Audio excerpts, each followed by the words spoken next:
안녕하세요. 주식유치원 야너주입니다. 5월 16일 월요일, 오늘은 주식시장에서 무슨 일이 있었는지 오늘의 마감 시황 시작해 볼게요. 오늘 살펴볼 주요 마감 뉴스입니다. 먼저 첫 번째, 오늘 국내 증시는 혼조세로 마감됐는데요. 국내 증시 마감 현황 자세히 살펴보고요. 두 번째, 시장을 끌어내린 중국의 4월 소매 판매 지표, 산업 생산 지표를 자세히 살펴봅니다. 세 번째, 오늘 나온 이창용 한은 총재의 빅스텝 배제할 단계가 아니라는 발언 좀 더 자세히 살펴보고요. 네 번째, 바이든 미국 대통령의 방한을 앞두고 누구를 만나는지 그 일정 자세히 살펴보겠습니다. 그리고 마지막으로 오늘 상장한 대명에너지 과연 상장의 주가 어땠는지 살펴볼 테니까요. 영상 끝까지 시청해주세요.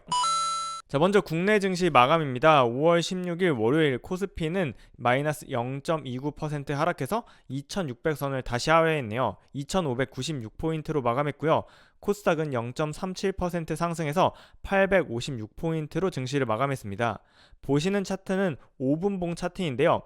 코스피와 코스닥 모두 분봉 시작점인 초가는 갭상승으로 시작했습니다. 자, 이렇게 양시장 모두 갭상승으로 시작한 건 바로 지난주 금요일 미국 증시가 큰 폭으로 반등했기 때문이죠. 지난 금요일 나스닥은 무려 3.8% 상승하는 등 미국 증시가 전반적으로 큰 폭으로 반등에 성공하고 주말에 나온 상하이 봉쇄 완화 기대감에 양시장 모두 갭상승으로 출발했는데요.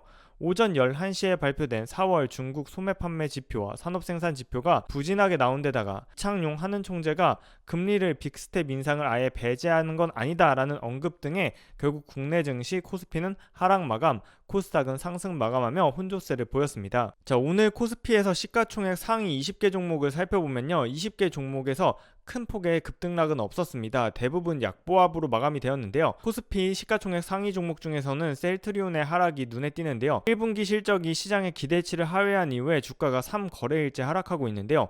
오늘 기준으로 시가총액은 20조 원 아래로 내려온 상황입니다. 자, 그 다음으로 코스닥 시가총액 상위 종목을 살펴보면요. 코스닥은 강보합으로 마감한 것처럼 시총 상위 종목 중에 LNF와 HLB가 상승을 이끌었고요. 셀트리온 헬스케어, 셀트리온 제약 등 셀트리온 삼형제는 하락 마감했습니다. 증시 주변 자금 동향은 어땠는지 살펴보겠습니다. 전일자 5월 13일 투자자 예탁금은 59조 9천억 원으로 전일 대비 3,500억 원 감소하며 아래로 다시 내려갔습니다. 신용융자 잔고는 21조 8천억 원을 기록해서요. 전일 대비 160억 소폭 증가에 그쳤습니다. 이러한 신용융자 잔고는 이틀 연속 2천억 원씩 총 4천억 원이 감소한 이후에 다시 소폭 상승세를 나타낸 건데요. 올해 신용융자 추이를 살펴보면요. 연초에 23조 원으로 시작했던 신용융자 잔고는 2월 중순 20조 7천억 원까지 하락한 다음에 다시 3월과 4월에 신용융자가 증가하면서 현재는 21조 8천억을 기록하고 있습니다. 증시의 바닥은 신용융자 잔고가 꺾일 때 나왔다는 점에서 지속적으로 신용융자 잔고가 어떻게 되는지는 추적 관찰이 필요해 보입니다. 자, 그럼 오늘 증시를 약보합으로 이끌었던 오전 11시에 발표된 중국의 소매 판매 산업 생산 지표 그리고 이창용 한은 총재의 발언을 조금 더 자세히 살펴볼게요. 먼저 오늘 오전 11시에 발표된 중국의 소매 판매 지표 살펴보겠습니다. 오른쪽에 보시는 차트가 바로 중국 소매 판매액 추이인데요. 4월 중국 소매 판매액은 2조 9,483억 위안, 한화로는 556조 원을 기록해서요. 지난해 4월 YOY 대비 무려 11%나 급감했습니다. 4월 판매액의 이런 하락폭은요. 2020년 3월 이래 가장 큰 하락폭이고요. 3월에 마이너스 3.5%보다도 훨씬 낮고 시장의 예상치였던 마이너스 6.1%도 크게 밑도는 충격적으로 빠진 지표였습니다. 소매 판매액은 소비자들이 돈을 얼마나 썼는지를 보여주는 소비 지표로 매우 중요한 경제 지표 중에 하나인데요. 3월 말부터 이루어진 도시 봉쇄로 인해서 중국 내 소비가 급감한 것으로 분석됩니다. 자, 같은 날 나온 산업 생산 지표도 같이 살펴보면요. 지난해 4월보다 2.9% 감소했습니다. 보시는 차트는 빨간색이 소매 판매 그리고 회색이 산업 생산 지표인데요. 산업 생산 지표는 전년 동월 대비 2.9% 감소하면서 3월에 5%를 기록했었는데 3월 수치보다는 7.9%포인트 밑도는 수치이며 시장의 예상치인 0.4% 증가에도 크게 못 미쳤으며 2020년 2월 마이너스 13.5% 이후에 최악의 지표를 나타냈습니다. 산업 생산은 중국의 총 생산을 선행적으로 보여주는 중요한 경제 지표인 점에서 이러한 산업 생산이 줄어들었다는 점은 올해 중국의 경제 성장률이 낮아질 것이라는 점을 의미합니다. 세부 항목을 살펴보면요. 617개의 제품 중에 무려 448개의 제품의 생산량이 줄었는데요. 대표적으로 철강, 시멘트, 자동차의 생산량이 급감했다고 했습니다. 자, 다음으로 이창용 한국은행 총재는요, 향후 빅스텝, 즉 기준금리를 한 번에 0.5포인트 인상하는 빅스텝 가능성을 완전히 배제할 단계는 아니다라는 발언을 했네요. 자, 이창용 한은 총재는요, 16일 오전 서울 중구 프레스센터에서 사진에 보시는 왼쪽에 추경호 경제부총리 겸 기획재정부 장관을 만나서 조찬 회동을 한 직후에 취재진들과 만나서 취재진이 최근 한미 금리차 역전되는 거 아니냐고 묻자 4월 상황까지 봤을 때는 우리가 빅스텝을 할 필요는 없었는데 앞으로도 빅스텝을 완전히 배제할 수 있다고 말씀드릴 단계는 아닌 것 같다라고 말하면서 빅스텝 할 수도 있다는 가능성을 내비친 거죠. 자, 그럼 도대체 한미금리가 지금 현재 어떤 상황이길래 역전 가능성 얘기가 나오는 걸까요? 현재 두 나라의 기준금리는요, 한국이 1.5%, 미국이 0.75에서 1%입니다. 그런데 앞으로 인상 전망을 보면요, 한국은 5월 26일에 있을 한은 통화회의에서 0.25% 인상이 예상되고 있고요. 미국은 6월과 7월에 FOMC에서 각각 0.5%포인트씩 인상할 것으로 시장 전문가들은 예상하고 있죠. 만약에 이렇게 미국이 연속으로 두 번 0.5포인트를 인상하는 데 반해 한국이 한 번만 인상하게 된다면 7월에는 한국의 기준금리가 1.75%, 미국은 1.75에서 2%라 미국이 한국의 금리를 역전할 가능성도 존재합니다.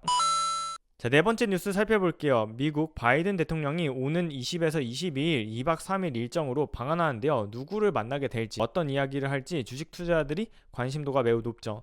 당연히 바이든 대통령은 가장 먼저 윤석열 대통령을 만나서 정상회담을 진행하겠죠. 윤석열 대통령은 바이든 대통령과 정상회담에서 IPEF를 통한 공급망 협력 강화를 논의할 것이라고 밝혔습니다. 그럼 이 IPEF가 뭐냐? 저희 안어주가 매일 경제뉴스에서 한번 다룬 적이 있는데요. 바로 인디아 퍼시픽 이코노믹 프레임워크의 약자로 인도태평양 경제 프레임워크의 약자입니다.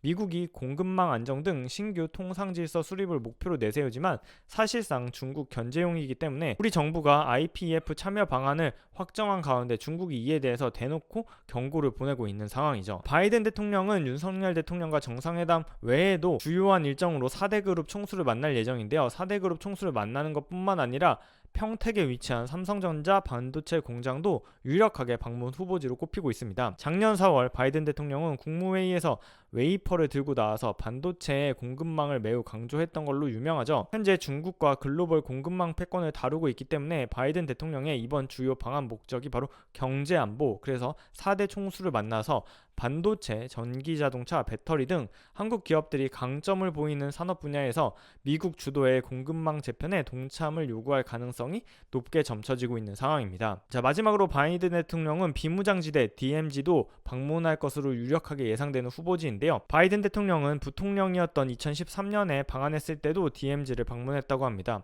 이러한 DMZ 방문을 통해서 연합 방위 태세와 굳건한 한미 동맹을 최근 여러 차례 도발을 이루고 있는 북한에게 보여줄 수 있다는 관측이 진행되고 있죠. 자, 마지막으로 IPO 재수생 대명에너지의 상장일날 주가 흐름 살펴보겠습니다. 대명에너지의 공모 가격이 15,000원이었는데요. 오늘 상장일날 동시호가 때의 주가 움직임은 불안했지만 시초가는 다행히 공모 가격 대비해서는 상승한 15,450원으로 상승 출발했습니다.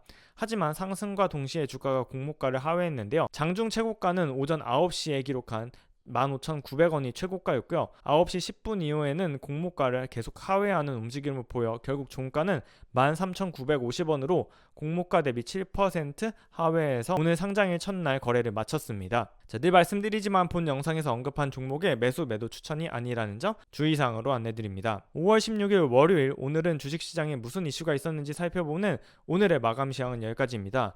오늘도 야너주와 함께 공부해주셔서 감사하고요. 저는 내일 아침 오늘의 경제 뉴스로 돌아올게요. 그럼 내일 만나요. 안녕.